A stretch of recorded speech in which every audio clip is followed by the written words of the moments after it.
Welcome to the Extra Dimension. This episode is on the topic of net neutrality. I am your host, Ian R. Buck. Now, there's a lot to unpack with this subject, so we're dividing up this episode into several different sections. First, I will go over the basic definition of net neutrality. I'll talk about why it's important. I will go over some arguments for and against net neutrality. We'll talk about the history of laws relating to net neutrality, and then we'll get into the current events. Since as of the recording date, July 15th, 2017, this is a timely, important subject right now. So if you came here to this episode for just one of those things specifically, if you just want to know like the definition, or you just want to know what is currently happening, take a look in the show notes for this episode, because we have timestamps in there for each of the different sections, so that you can skip ahead to whichever section you want. The show notes are available at thenexus.tv/TED22.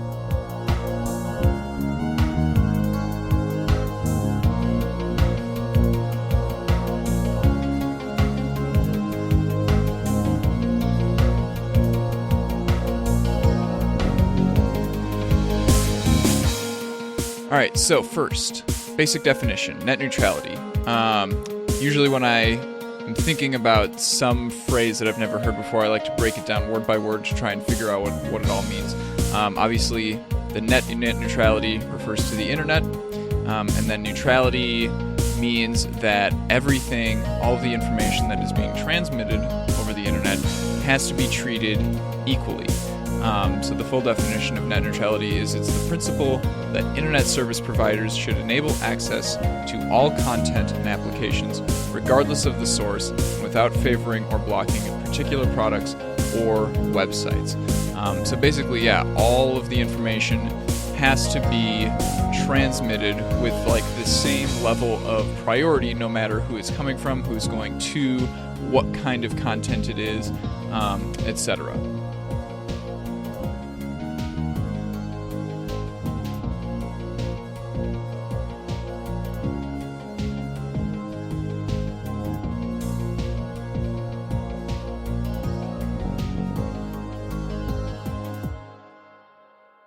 So why is this important? Net neutrality is important because internet service providers, the companies that connect end users and content providers to the rest of the internet, they can have a lot of influence on what happens in our communications, because they own the physical infrastructure that we're using to communicate. So it's important to make sure that those companies are playing fairly. So let's take a look at some of the examples of things that can happen when net neutrality is not followed. By the way, freepress.net has a great list of net neutrality violations that have happened in the past. Link to that in the show notes, so you can check that out if you want to. I'll give a few examples here. So one thing that can happen is bandwidth throttling, which is where an internet service provider intentionally slows down the speed that a particular entity is getting, based on some arbitrary decision, not based on actual network constraints or, current traffic or anything like that. So one example of this is that back around 2010 to 2014 era, Comcast noticed that Netflix was accounting for a very large portion of their traffic, and they were having a hard time keeping up with that, with the demand for all of Comcast's customers who are all watching Netflix shows and stuff.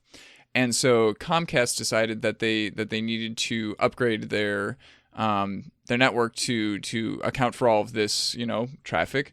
But instead of using the money that they were already getting from their customers, or like making, increasing the prices of their services to their customers, Comcast decided that Netflix should be the one to pay for this extra infrastructure that would be like specifically for Netflix, and Netflix refused to pay for this, extra, like, fast lane is the phrase that you'll hear around that. And so what Comcast started doing is they started intentionally throttling traffic from Netflix. And so you may remember, like, if you were a Netflix subscriber back then, you may have seen like messages that said, hey, is your connection slow? Like, click here to find out why. And then they would have like a little page explaining that Comcast was intentionally slowing down stuff for Netflix. Now, Netflix eventually capitulated to this and did pay Comcast extra to have this like fast lane.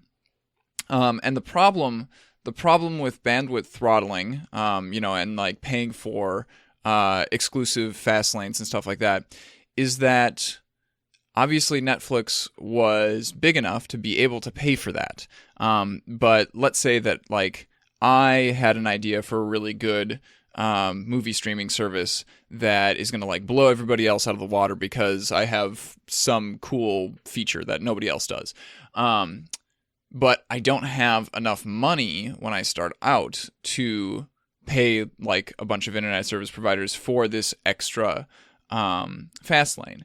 But established entities like Netflix or YouTube or whatever, they already do have enough money to pay for that kind of thing. So I would have a hard time like competing with them because my service would be slower than theirs, and so all of my customers would have like they would see lower quality video. And so then, obviously nobody wants to watch like crappy video online. So it's less likely that my service would get more customers. And so in that way, this like bandwidth throttling contributes to internet providers kind of making these arbitrary decisions for consumers on which services they should be using.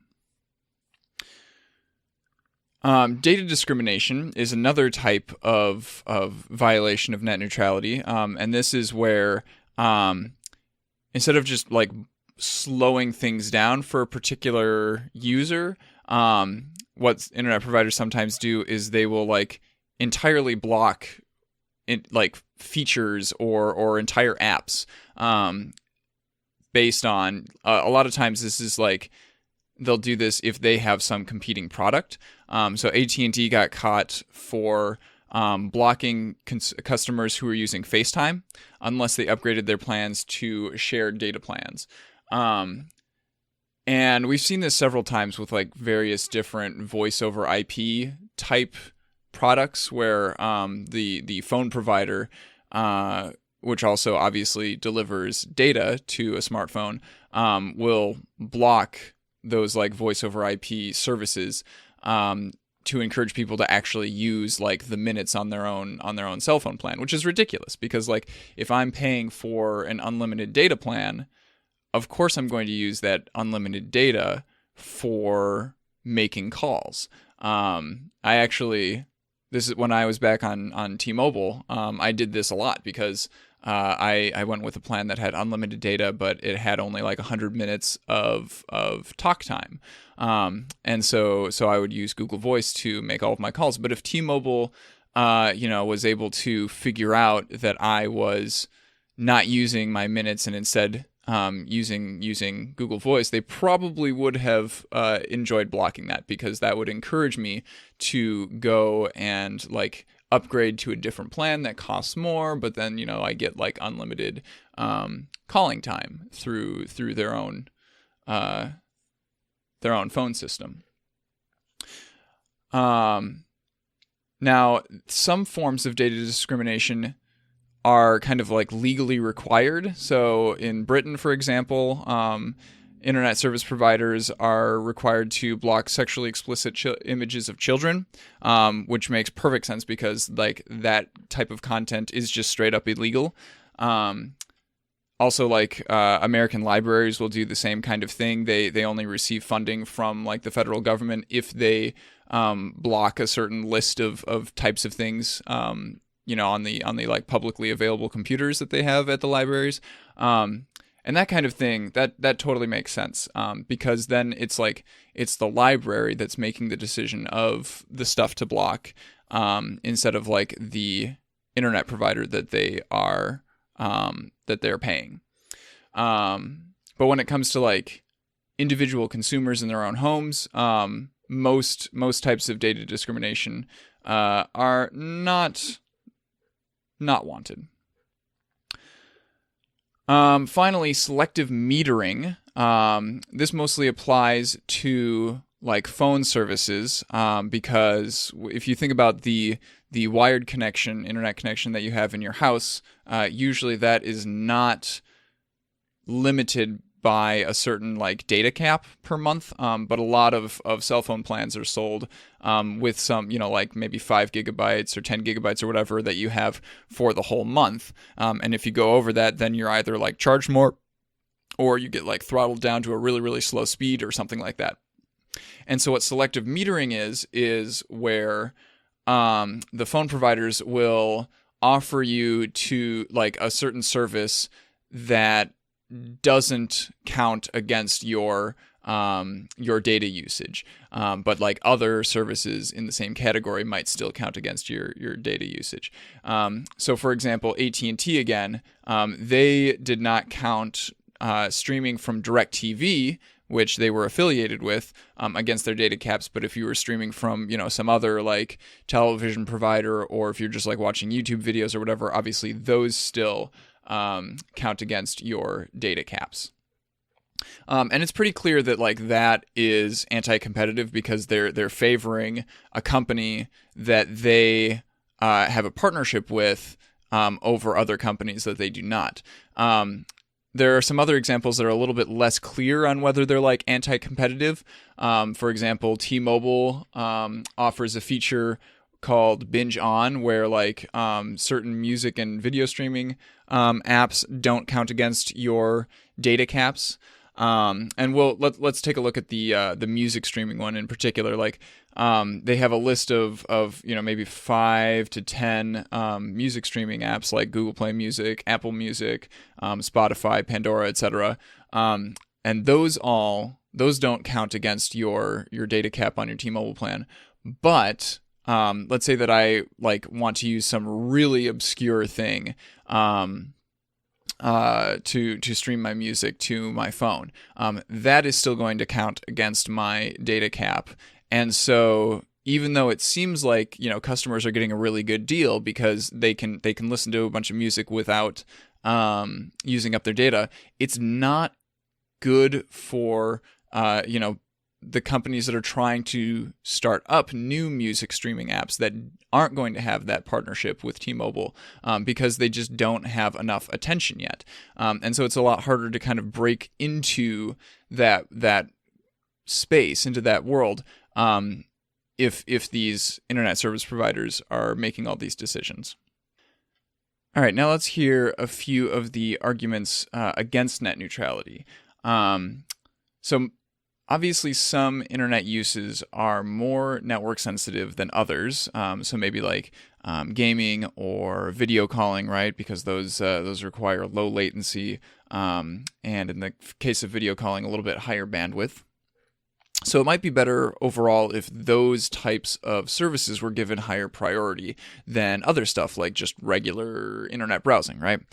But if you think about it, that's a decision that the end user should be making for their own network. Like maybe I would set my router to give priority to a certain device while it is trying to live stream on my network or something like that.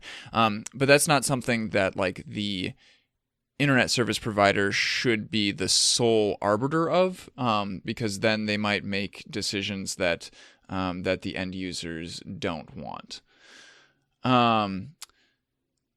A second argument against net neutrality is that networks are expensive to create, and so creating too many regulations could discourage investment in network infrastructure. And as we've seen in the past, when we'll be talking about the history of this in just a minute, but we've seen that when ISPs are regulated as a telecommunications network, those internet service providers did not lower the amount of investment that they've made in their own networks, and that's something that these companies have actually told their shareholders directly. So we know that they are legally required to tell their shareholders the truth, right? And then there's finally the argument that regulations that are created today might not be relevant in the future, and that is very true. We definitely have seen laws that stick around for way longer than they probably should. But all that means is that we just need to make sure that we're continually updating regulations to fit the current landscape. And one final argument against making specific rules around net neutrality is that if we just have a marketplace that has a good level of competition, then these kinds of practices won't really be an issue, because if people realize that, say, AT&T is doing all this stuff, this anti-net neutrality practices that is not good for the consumer, then people will just switch from AT&T to some other provider. And the problem with that argument is that the broadband internet marketplace is not a normal competitive marketplace. 51%, I'm just going to be talking about numbers for America here, because that's where I am and where I am most familiar with. So 51% of Americans have only one choice of broadband internet provider, and another 38% have only two choices. I live in St. Paul, Minnesota, which is part of the Twin Cities, a fairly large metropolitan area, and I only really have two choices of broadband internet providers. So it's what am I supposed to do? Do I pick the lesser of two evils? And that's way more choice than most Americans have, because as I said, 51% of people don't have any choice whatsoever.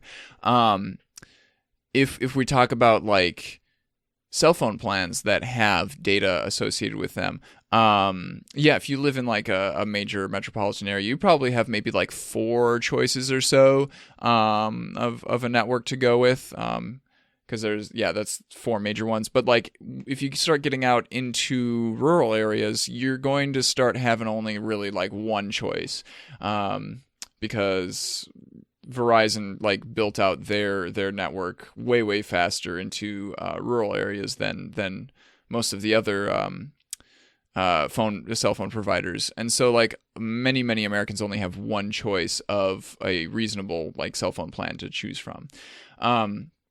So because of that, because there isn't this competitive pressure between all of these different internet service providers, they can do a lot of stuff, a lot of a lot of anti-net neutrality stuff, but also just having terrible customer service that people have to deal with, and there's not much that the consumers can do about it, because it costs a lot to switch from one provider to another. You have to cancel your contract, and you have to get all new hardware, and you have to get a technician to come out to your house, etc., etc., etc.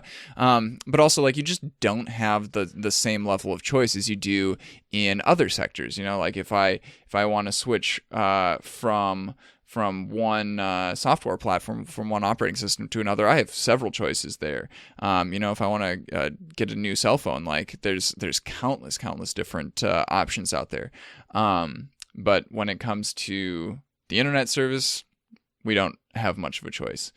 Other marketplaces have a heck of a lot more competition. I have read that in the UK, they still have kind of a system set up where the physical infrastructure that goes out to the individual houses is not built by the internet service providers themselves, but like kind of I don't think it's exactly like a government run operation, but it's like, kind of like the telephone company sort of thing that builds out all of these lines to the houses, and then these internet providers just provide their services over those existing lines. And so there are a good like 20 options or something in any given area that consumers can choose from. All right, so what kinds of laws have existed around net neutrality in the past? So we're going to go all the way back to the late 90s, which is, prehistoric almost in terms of the internet. So in the 90s and early aughts, there was lots of competition in the American ISP space because they had line sharing mandates. So this grew out of the fact that almost all internet at the time was on dial-up, and so of course we already had this like extensive landline telephone system built out to most of the houses in the U.S. And so what they did was the federal government mandated that the telephone companies had to allow internet providers to use their phone lines to provide internet service to these houses. And so just like the UK marketplace right now, there was lots and lots of competition amongst ISPs, and I think back when I was a kid, I remember my parents had like some internet provider that I have never heard of, like outside of my parents talking about it, and they're actually still on that plan, but I don't know if you can still buy stuff from that company anymore. I think my parents just happen to be grandfathered in because they've had the same plan for so long. But then in 2005, during the Bush administration, they got rid of these line sharing mandates. And I think part of the reason they did that was because internet service was shifting from being primarily dial-up to, DSL still goes over the phone lines, but then, we were having like cable and fiber becoming more and more widespread. And those, they decided that they shouldn't force line sharing agreements on those types of connections, and so then they got rid of line sharing on the phone lines as well. So from 2005 onward, the FCC had a really hard time regulating internet providers when it came to net neutrality type things, because they would see something happening, some specific violation that seemed like anti-competitive, and they would try to set up some rules around it. They would bring that company to court, but then every single time those rules were struck down because the internet providers were classified as information services instead of as telecommunication services. And telecommunication services, of course, is the classification that applies to like phone lines, which are treated as a utility. Whereas information services are things that bundle in other stuff, like, your an email address or like some cloud storage or maybe like a server or something. So because many internet providers at the time, like that was one of their main selling points, was like, buy internet through us and you get an email address on our servers. Like that was the reasoning behind classifying internet providers as information services instead of telecommunication services. And because information services aren't just a utility, the courts decided that the FCC did not have much power to regulate information services. But then in early 2015, Congress voted to give the FCC permission to like change the classification that they put internet providers under, and so then in February of 2015, the board members of the FCC voted to classify internet providers as telecommunication services. So at that time, they had the ability to actually create comprehensive rules around net neutrality. And so that's what they did. It's been just over 2 years since then. And so things have been going well in terms of the net neutrality landscape. There was in 2014, when we were heading up to that vote, there was lots and lots of online, protests, petitions being signed, websites, putting out specific messages, encouraging people to, talk to the FCC about this, and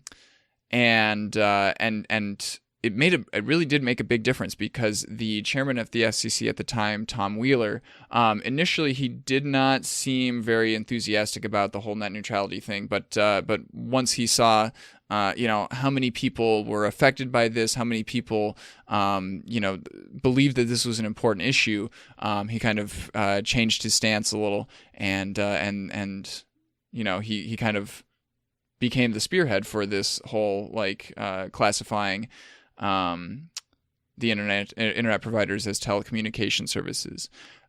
By the way, if you hear the phrase Title II classification, that is what it's referring to. Title II is classified as telecommunication services.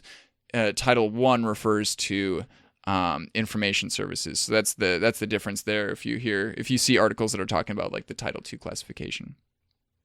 And this brings us to today, to the current events. So obviously 2015, when the FCC had their last big vote on this, that was during the Obama administration. The November 2016 election changed a few things. So going up to the election during the campaigns, Trump had not talked much about net neutrality. The one tweet that he had on the subject didn't make it seem like he really knew what it was. But then the person who he appointed as the chairman of the SEC, once he came into office, Ajit Pai, he was one of the board members of the FCC back in 2015 who voted against classifying internet providers as telecommunications. And so Pai has taken his new role as chairman as kind of the go-ahead to just dismantle all of the rules that were put in place in 2015. So he's been making that his mission over the last few months.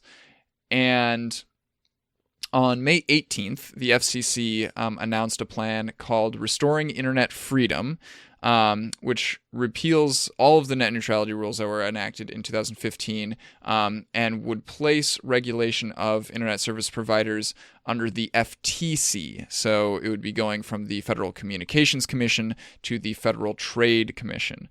And in exchange for getting rid of all of these regulations, this plan asks ISPs to voluntarily promise not to slow user speeds or restrict their access to data. Let me repeat that. It asks ISPs to voluntarily promise. That's not going to work because there wouldn't be anything that the FCC could do afterwards if the internet service providers don't keep their word. And because there's not enough competition in this marketplace, they have no reason to keep their word. Especially since the FTC is not equipped to deal with this kind of thing. So I'll give you a quote here from an article from Vox.com, which is also linked in the show notes. All right, here we go. Quote. And there's a huge problem with Pai's plan to make ISP regulation the FTC's responsibility, which is simply that the FTC is an enforcement agency, not a regulatory one. That is, the FTC has no ability to create or enforce new regulations against potential abuses of net neutrality, because while the Federal Communications Commission can enact regulations for how ISPs must behave, the Federal Trade Commission is really only legally able to enforce existing rules against ISPs after the FCC has established them. So since the FCC would be throwing out its own regulations, the only regulatory action the FTC would be able to take would be to issue punishments after the fact if an ISP failed to actually adhere to any promise to obey net neutrality that it had voluntarily written into its own terms of service. And of course, since ISPs can change their terms of service like whenever they want to, there's like nothing legally binding here. The FTC would have almost no power to do anything. So there has been a huge backlash to this plan that was announced in May because of the way that the FCC works. Whenever they have whenever they announce some plan like this, they have to have a 60-day commenting period where anybody can go and submit, a publicly available comment.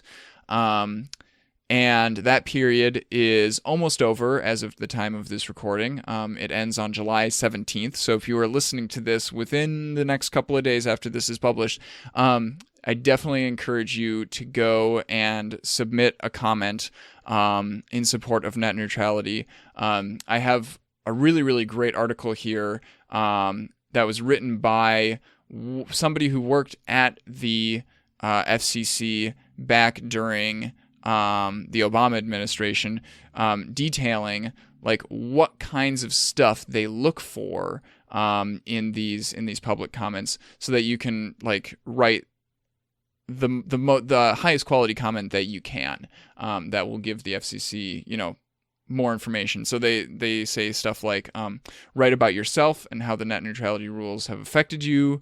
Write about what you understand you are buying when you purchase broadband internet access, which is of course important on the point of like, are you buying it because you get an email address with it, or are you just buying it to be like a simple pipe from your house to the internet at large?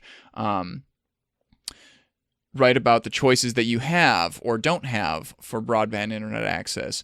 Write about what role you think the FCC should have in overseeing the market for broadband internet access. And there's a lot more detail in this article. I encourage everybody to go and read it before submitting a comment. Luckily, since I didn't read this article until after I had already made a comment, luckily you can submit multiple comments to the FCC procedures.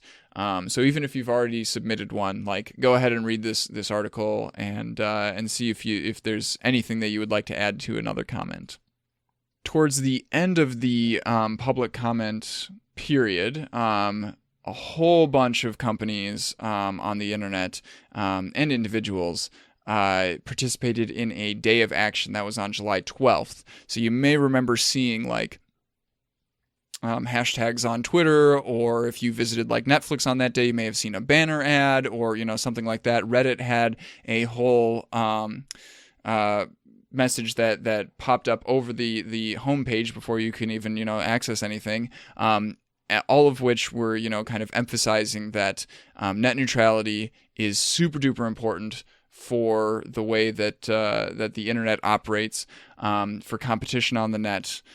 And so lots and lots of people went and submitted comments on that day. Now, after this public comment period is over, the FCC has 30 days to write up their own response to all of the public comments. So on August 16th, we will find out what their response is.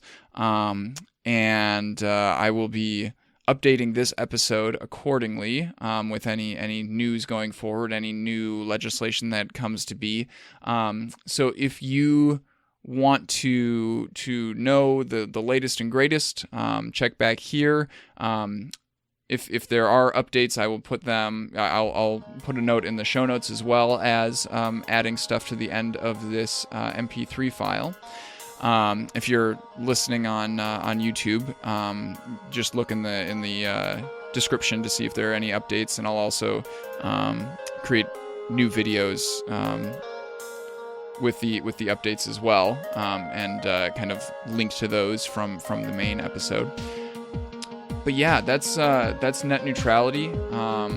It is vital for net neutrality to be followed, in order for the internet to remain an open space, and it's very important for the internet to remain an open space because access to the internet is a basic human right. Internet service providers, when they can direct people to whatever services they want to, that's a form of control that they shouldn't have. So yes, please do your part. Make sure that you submit some comments to the FCC. Make sure that you pay attention to what your representatives are saying on the subject. I'm very lucky to have Al Franken as one of my senators. He's been one of the biggest supporters vocally of net neutrality.